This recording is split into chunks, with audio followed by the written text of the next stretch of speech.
Hi friends, Karthi Revathi சீரியலை பற்றி தான் நம்ம இந்த வீடியோக்குள்ளே நம்ம பார்க்க போகிறோம். வாங்க நம்ம வீடியோக்குள்ளே போகலாம்.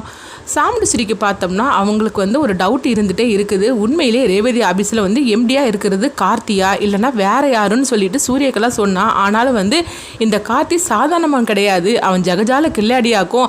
அதனால வேறு யாரையாவது கூட அவன் எம்டின்னு சொல்லிக்கிட்டு நடிக்க வச்சுருப்பான். அதனால இன்றைக்கி கண்டிப்பாக நம்ம ஆஃபீஸுக்கு போய் நம்ம செக் பண்ணி பார்க்கணும் அப்படின்னு சாமுண்டு ஸ்ரீ ஒரு முடிவு எடுக்கிறாங்க.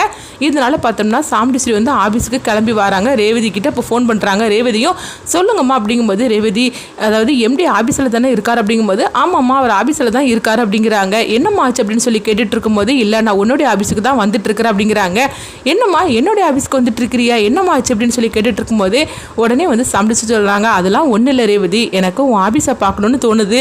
அது மட்டும் இல்லாமல் நான் வரக்கூடிய விஷயம் உன்னுடைய எம்டிக்கு தெரிஞ்சிட வேண்டாம் அப்படின்னு சொல்லவும் அப்படியாம்மா என்ன ஆச்சு அப்படின்னு சொல்லி கேட்கும்போது அதெல்லாம் ஒன்றும் இல்லை, சரி ஒரு சர்ப்ரைஸாக வரலாமன்னு சொல்லி நினச்சி தான் நான் சொல்கிறேன் அப்படிங்கும்போது உடனே ரேவதியும் சரிதாம்மா அப்படிங்கிறாங்க. அடுத்து பார்த்தோம்னா சாமுண்டு ஸ்ரீ நினைக்கிறாங்க இன்னைக்கு கையும் களவுமா நம்ம அந்த எம்டி உண்மையிலே இந்த கார்த்தி தானா இல்லைனா வேற யாரான்னு சொல்லி நம்ம கையும் களமாக கண்டுபிடிச்சே தீரணும்னு சொல்லிட்டு சாமுண்டு ஸ்ரீ காரில் வந்துட்டு இருக்கவும் அப்போ ரேவதியோட ஆஃபீஸ்க்கு வந்துருந்தாங்க. அப்போ ரேவதி நினைக்கிறாங்க அம்மா எதுக்காக திடீர்னு அங்கே வரணும்னு சொல்கிறாங்க, என்னன்னு தெரியலையே, சரி வரட்டும் அப்புறமா கேட்டுக்கலாம் அப்படின்னு சொல்லி நினைக்கவும் இன்னொரு பக்கம் பார்த்தா அந்த பிரியா ரொம்பவே எரிச்சலோடு இருந்துட்டு இருக்கிறாங்க. ரேவதியை பார்த்து இவளை எப்படியாவது இந்த ஆஃபீஸை விட்டு துரத்தணும்னு சொல்லிட்டு நம்மளும் என்னென்னமோ திட்டத்தை போட்டோம். ஃபர்ஸ்ட் என்னன்னா கார்த்தி லவ் லெட்டர் எழுதி வச்ச மாதிரிக்கு எழுதி வச்சோம், அப்படியாவது ஒரு பேரோன் பத்தைக்கு போனவ திரும்பி வந்துட்டான். அடுத்தது அந்த ப்ராஜெக்டை நம்ம மாற்றி வச்சோம், ஆனால் அதுலேயும் எம்டி அவளை காப்பாற்றிட்டாரு. எதுக்காக எம்டி அவளுக்கு இவ்வளோ சப்போர்ட்டாக இருக்காருன்னு ஒன்றுமே புரிய மாட்டேங்குது. அது மட்டும் இல்லாமல் ரேவதி வேலைக்கு சேர்ந்து 2 நாள் தான் ஆகுது, அதுக்குள்ளேயும் ரேவதி மேலே அவருக்கு எதுக்கு இந்த மாதிரிக்கு ஒரு அக்கறை இருக்குன்னு தெரியல. ஒருவேளை என்னோட ரொம்ப அழகா இருக்கான்னு சொல்லிக்கிட்டு அவளை அவர் விரும்ப ஆரம்பிச்சுட்டாரா என்ன அப்படின்னு சொல்லிட்டு இருக்கவும் என்ன ஆனாலும் சரிதான், இந்த ரேவதியை இந்த ஆபீஸ் விட்டு நான் விரட்டி அடிப்பேன், எம்டியை நான் தான் கல்யாணம் பண்ணிப்பேன் அப்படின்னு பிரியா நினைச்சிட்டு இருக்கிறாங்க. இன்னொரு பக்கம் பார்த்தோம்னா சூரியகலாவை தான் காட்டுறாங்க. சூரியகலா அவங்க தம்பி கிட்ட பேசிட்டு இருக்கிறாங்க. இங்க பாரு, நம்ம போட்ட திட்டப்படி அந்த ரேவதி கழுத்துல நீ தாலி கட்டணும், அதுக்கப்புறமே என்ன பண்ணணும் நான் சொல்லியிருக்கோம்ல அப்படிங்கும்போது அதுதான் நீ சொல்லியிருக்கேல, சொல்லி தானே என்னை கூட்டிட்டு வந்த அப்படிங்கும்போது அப்போ சூரியகலா நினைக்கிறாங்க நம்ம ஃபர்ஸ்ட் விஷயத்துல தான் நம்ம கார்த்தியோட வீட்டுக்கு நம்ம போனோம், அப்புறமா பார்த்தோம்னா நம்ம ஆனந்த கல்யாணம் பண்ணிக்கிட்டு அந்த சொத்தை அடைஞ்சலான்னு சொல்லி நம்ம ஒரு பிளானை போட்டோம் அங்கே. ஆனால் அந்த கார்த்தி நம்மளை வீட்டை விட்டே அனுப்பி விட்டுட்டான், அனுப்பி மட்டுமா விட்டான், எவ்வளோ அசிங்கப்படுத்தினா. ஆனால் இன்னைக்கு என்னன்னா அவன் பொண்டாட்டியே என் தம்பிக்கு நான் கல்யாணம் பண்ணி வைக்க போகிறேன், இதனால அவனை பழி வாங்கின மாதிரிக்கு இருக்கும், அதே மாதிரிக்கு இந்த சாமுண்டு ஸ்ரீயோட சொத்தை நம்ம அடைஞ்சே தீரணும் அப்படின்னு சொல்லிட்டு சூரியகலா பார்த்தோம்னா அவங்க ஒரு திட்டத்தை போட்டுட்டு தான் அவங்க சாமுண்டு ஸ்ரீயோட வீட்டுக்கே வந்திருக்கிறாங்க. இல்லைன்னா ரேவதியை அதாவது என் தம்பிக்கு நான் கல்யாணம் பண்ணியே வைப்பேன், ஏற்கனவே அவள் கல்யாணம் ஆனவ, ஆனால் இந்த சொத்துக்காக தானே நான் அந்த வீட்டுக்குள்ளேயே வந்திருக்கிறேன், கண்டிப்பாக இந்த சொத்தை நான் அடைஞ்சே தீருவேன், அதே மாதிரிக்கு அந்த கார்த்தியை பழி வாங்கியும் தீருவேன் அப்படின்னு சொல்லிட்டு சூரியகலா நினச்சிட்டு இருக்கவும் இன்னொரு பக்கம் ராஜராஜரை தான் காட்டுறாங்க. அப்போ மயில் வாங்கினத்துக்கிட்டையும் ரோஹிணிக்கிட்டே சொல்கிறாங்க இந்த ஈஸ்வரி ஏன் தான் இப்படிலாம் இருந்துட்டு இருக்காளோ தெரியல, இப்போ என்னன்னா 2 நாளையில் நிச்சயார்த்தம் பண்ணணும்னு சொல்லி முடிவு எடுத்திருக்கிறா, இவ போகிற போக்கே சரியில்லை, சந்திரகலா இருந்து தான் நம்ம உயிரை வாங்கிட்டு இருந்தான்னு பார்த்தாக்கி அடுத்தது என்னன்னா சந்திரா போய் சூரியகலான்னு சொல்லிட்டு ஒருத்தி வந்திருக்கிறா, அவள் அதுக்கு முன்னாடி நம்ம உயிரை வாங்கிட்டு இருக்கிறா, ஏன் தான் இப்படிலாம் ஒவ்வொருத்தரா நம்மளுடைய உயிரை வாங்கிட்டு இருக்காளோ தெரியல. அது மட்டுமா எப்படியாவது ரேவதிக்கு பழசெல்லாம் ஞாபகப்படுத்தி நம்ம மாப்பிள்ளையோட ஒன்று சேர்த்து வச்சலான்னு சொல்லி நம்ம நினைச்சிட்டு இருந்தோம். ஆனால் இங்கே என்னென்னமோ நடந்துகிட்டு இருக்குது மாப்பிள்ளை அப்படின்னு மயில் வாங்கினத்துட்டு சொல்லிட்டு இருக்கும் போது அப்போ ரோஹிணி சொல்றாங்க ஆமாப்பா நீங்க சொல்றதெல்லாம் கரெக்டு தான், ஆனால் என்ன ஒரு நல்ல விஷயம்னா ரேவதி கல்யாணத்துக்கு 6 மாசம் டைம் கேட்டிருக்கிறா, அது ஒன்று தான் இப்போ நம்மளுக்கு இருக்கிற ஒரே நல்ல விஷயம்பா,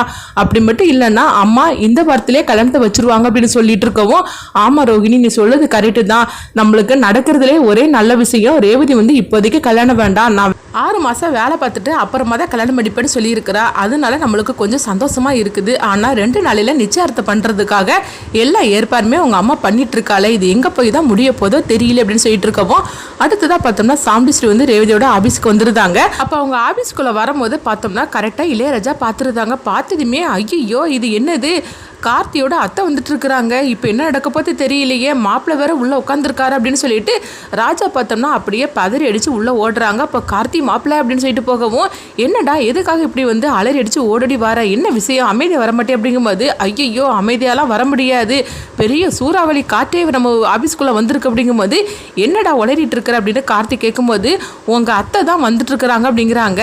என்ன சொல்லிட்டு இருக்கிற, அத்தையா அப்படின்னு சொல்லிட்டு கார்த்தி கேட்கும்போது, ஆமாம் உங்கள் அத்தையே தான், ரேவதியோட அம்மா தான், அவங்க தான் இப்போ ஆஃபீஸ்க்குள்ளே வந்திருக்கிறாங்க அப்படிங்கும்போது உடனே வந்து கார்த்தி சொல்கிறாங்க, அவங்களுக்கு என்னை பற்றின சந்தேகம் வந்திருக்குது, அதனால தான் செக் பண்ணுறதுக்காக வந்திருக்கிறாங்க அப்படிங்கும்போது, இப்போ என்ன மாப்பிள்ள நீ பண்ண போகிற, அது மட்டும் இல்லாமல் நீ ஒருத்தரை நடிக்க வச்சிய, அவரு கூட இப்போ இல்லையே அப்படின்னு சொல்லிட்டு இருக்கவும் இப்போ என்ன பண்ண போகிற அப்படிங்கும்போது, அதுதானே எனக்கு ஒன்றும் புரியல அப்படின்னு கார்த்தி நினைக்கவும், அடுத்ததாக பார்த்தோம்னா கார்த்தி வந்து அடுத்ததாக ஒரு திட்டத்தை போட்டுருந்தாங்க. ஏன்னா எப்படியும் வந்து அத்தை நம்மளை செக் பண்ணுறதுக்காக தான் வராங்க, அதனால இங்கே இருக்கக்கூடாதுன்னு சொல்லிட்டு அவங்க ஒரு முடிவெடுக்கவும், அப்போ பார்த்தோம்னா வந்து சாமுண்டீஸ்வரி அங்கே ஆஃபீஸுக்குள்ளே வந்துருந்தாங்க. அப்போ ரேவதி உடனே வந்து அம்மா அப்படின்னு சொல்லிட்டு வரவும் உடனே சாமுண்டீஸ்வரி வந்து கேட்டுட்டு இருக்கிறாங்க, ரேவதி எம்டி உள்ளதானே இருக்காரு அப்படிங்கும்போது, ஆமாம்மா உள்ளதான் இருக்காரு அப்படிங்கிறாங்க. அப்போ பார்த்தோம்னா அவங்க உள்ளே வரவும் அப்போ வந்து ராஜா தான் அங்கே இருக்கிறாங்க. ராஜாவை பார்த்ததுமே சாமுண்டீஸ்வரி வந்து இவனா அப்படின்னு சொல்லி அவங்க பார்த்துட்டு இருக்கவும், அம்மா எம்டி எங்க அப்படின்னு சொல்லி கேட்கும்போது, எம்டியா அவர் ரெஸ்ட் ரூமில் இருக்கார் அப்படிங்கும்போது, என்னது ரெஸ்ட் ரூமில் இருக்காரா அப்படின்னு சொல்லி கேட்டுட்டு இருக்கவும், ஆமா நீங்க என்ன திடீர்னு இங்கே வந்திருக்கிறீங்க அப்படிங்கும்போது, நான் இப்போ எம்டியை பார்த்து நான் பேசுறேன் அப்படின்னு சொல்லிட்டு இருக்கும்போது, எம்டியை பார்க்க போறீங்களா, அவர் தான் ரெஸ்ட் ரூமில் இருக்காருன்னு சொல்லிட்டோம்ல, நீங்கள் வெயிட் பண்ணி தான் ஆகணும் அப்படிங்கும்போது, ஆமாம் நீ அந்த கார்த்தியோட ஆளு தானே, இங்கே எப்படி வந்திருக்கிற அப்படிங்கும்போது, கார்த்தி என்ன அந்த ஆஃபீஸை விட்டே விரட்டி அடிச்சுட்டான், அதனால தான் அந்த இந்த ஆஃபீஸில் நான் வேலைக்கு செஞ்சுருக்கிறேன் அப்படிங்கவும் உடனே வந்து சாமுண்டீஸ்வரிக்கு இன்னும் சந்தேகம் அதிகரிச்சிருச்சு. ஏன்னா ராஜா அங்கே இருக்கிறான்னா அப்போ கண்டிப்பாக வந்து கார்த்தியோட ஆளு தானே இவன், அப்போ கார்த்தி தான் வந்து எம்டியா இருக்கணுமோ அப்படின்னு சொல்லிட்டு இருக்கும்போது, அடுத்ததாக பார்த்தோம்னா வந்து கார்த்தி ஒருத்தரை ஏற்பாடு பண்ணினாங்களா, அவர் வந்துருந்தாரு. வந்ததுமே அப்போ சாமுண்டீஸ்வரி வந்து கேட்டுட்டு இருக்கிறாங்க, என்ன எம்டி வந்தாச்சு அப்படிங்கும்போது, உங்களை கூப்பிட்டாரு அதுக்காக தான் வந்தேன் அப்படின்னு ராஜா சொல்லவும், அடுத்தது சாமுண்டீஸ்வரி வராங்க. அப்போ சூரியகலா ஏற்கனவே வந்து ஒரு இருப்பாங்களா, அவர் தான் வந்து உள்ளே உட்காந்துருக்கிறாரு. அவரை பார்த்ததுமே வந்து சாமுண்டீஸ்வரி வந்து, நீங்கள் தான் இந்த ஆஃபீஸோட எம்டியான்னு சொல்லி கேட்கும்போது, ஆமாம் நான் தான் எம்டி அப்படிங்கிறாங்க.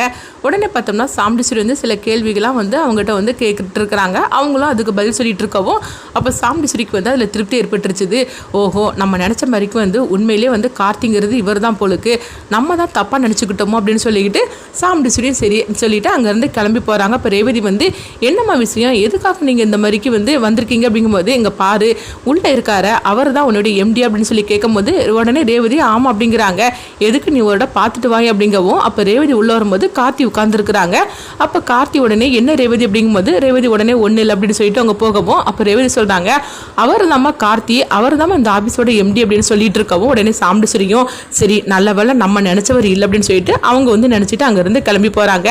அடுத்ததாக பார்த்தோம்னா சாமுண்டீஸ்வரி வந்து சூரியகலாட்ட சொல்கிறாங்க, எங்கள் பாரு 2 நாளையில நிச்சயார்த்தம்னு நான் சொல்லியிருக்கோம்ல, ஆனால் அந்த நிச்சயார்த்தமாக இருக்கக்கூடாது, இவங்க 2 பேருக்கும் கல்யாணமாக தான் இருக்கணும் அப்படிங்கிறாங்க. இது கிட்டதுமே சூரியகலா வந்து, என்ன அர்த்தம் சொல்லிட்டு இருக்கிறீங்க, 2 பேருக்கும் நிச்சயார்த்தம்னு சொல்லிட்டு இருந்தீங்க, இப்போ என்னன்னா கல்யாணம்னு சொல்லிட்டு இருக்கிறீங்க அப்படிங்கும்போது, எல்லாருடைய பார்வையிலும் அது நிச்சயார்த்தமாக இருக்கணும், ஆனால் நம்ம இதில் வந்து பார்த்தோம்னா ரேவதிக்கும் உன்னுடைய தம்பிக்கும் வந்து கல்யாணத்தை பண்ணி வச்சிடணும் அப்படிங்கும்போது அது எப்படி முடியும் அப்படிங்கும்போது, உடனே வந்து சாமுண்டீஸ்வரி எப்படின்னு சொல்லிட்டு அவங்க ஒரு திட்டத்தை போடுறாங்க. அது பார்த்தோம்னா மாலைக்குள்ளே தாலியை வச்சு ரேவதி கழுத்தில் போட்டுற வேண்டியது அப்படின்னு சொல்லவும், இதை கேட்டதுமே சூரியகலாவும், எப்படியோ இவ சொத்தெல்லாம் நம்மளுக்கு வேணும், அதனால இவ சொல்கிறதுக்கு நம்ம ஆமான்னு சொல்லிட வேண்டியது அப்படின்ட்டு சூரியகலாவும், அத்தை சூப்பரான ஐடியா அப்படின்னு சொல்லிட்டு இருக்கவும், இதே மாதிரிக்கு நம்ம செஞ்சிடலாம் அப்படிங்கிறாங்க.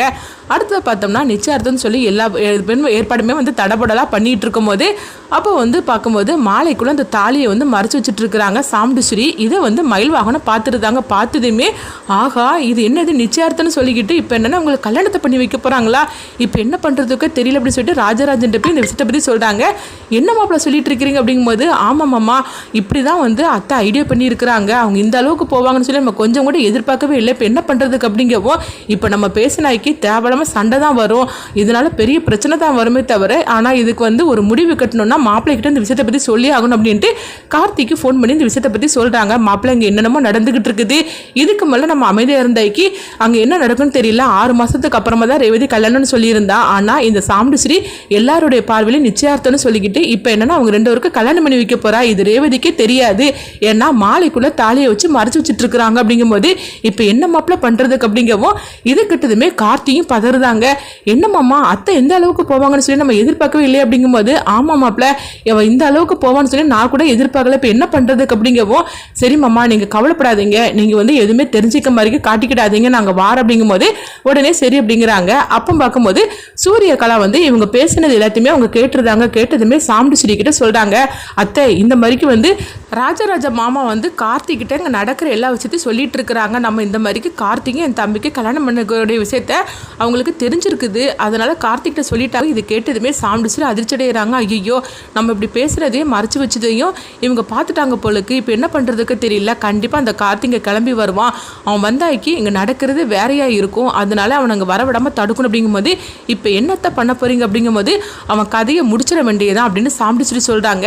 அத்தை என்ன சொல்லிட்டு இருக்கிறீங்க அப்படிங்கும்போது ஆமா வேற வழி தெரியல, கதையை முடிச்சிட வேண்டியது அப்படிங்க. உடனே சூரியகலா நினைக்கிறாங்க, நீ கார்த்தியோட கதையை முடிச்சிட்டேன்னா ஒரே கல்லில் 2 மாங்காய்.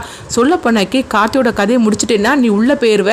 நான் வந்து கார்த்தியை பழி வாங்கணும்னு சொல்லி நினைச்சிட்டு இருந்தேன், அது நீயே செஞ்சிருத. அதனால கார்த்தியும் ஒளிஞ்சிருவான். அதே மாதிரிக்கு நீயும் இந்த வீட்டை விட்டு இல்லை, நீயும் உள்ள போயிருவ. நிரந்தரமா என்னுடைய 2 எதிரிகளும் போயிருவீங்க. அதுக்கப்புறம் இந்த சொத்து எல்லாமே என்னுடைய கைக்கு தான். ஏன்னா நீ உள்ள போயிட்டுனா இந்த குடும்பமே வந்து சீரழிஞ்சு போயிடும். அதுக்கப்புறம் இந்த சொத்து எல்லாமே வந்து எனக்கு கிடைச்சிரும் அப்படின்னு சொல்லிட்டு சூரியகலா வந்து இது நடக்கட்டும் அப்படின்னு சொல்லிட்டு அவங்களும் நினைக்கிறாங்க. அடுத்து பார்த்தோம்னா சாமுண்டீஸ்வரியும் சூரியகலாவும் சேர்ந்து அவங்க கார்த்தியை அவங்க கதையை முடிக்கணும்னு சொல்லிட்டு அவங்க வராங்க. ஆனா கண்டிப்பா வந்து கார்த்தி இந்த பிரச்சனையெல்லாம் வந்து அவங்க உடச்செறிஞ்சு அவங்க எப்படி வரப்போறாங்க மீண்டு. அது மட்டும் இல்லாம ரேவதிக்கு பழசெல்லாம் ஞாபகத்துல வந்துருமா. இந்த பிரச்சனையில இருந்து இந்த கல்யாணத்துல இருந்து கார்த்தி வந்து எப்படி ரேவதியை காப்பாற்ற போறாங்க, அடுத்து என்னெல்லாம் நடக்க போகுதுன்னு சொல்லிட்டு வெயிட் பண்ணி பார்க்கலாம்.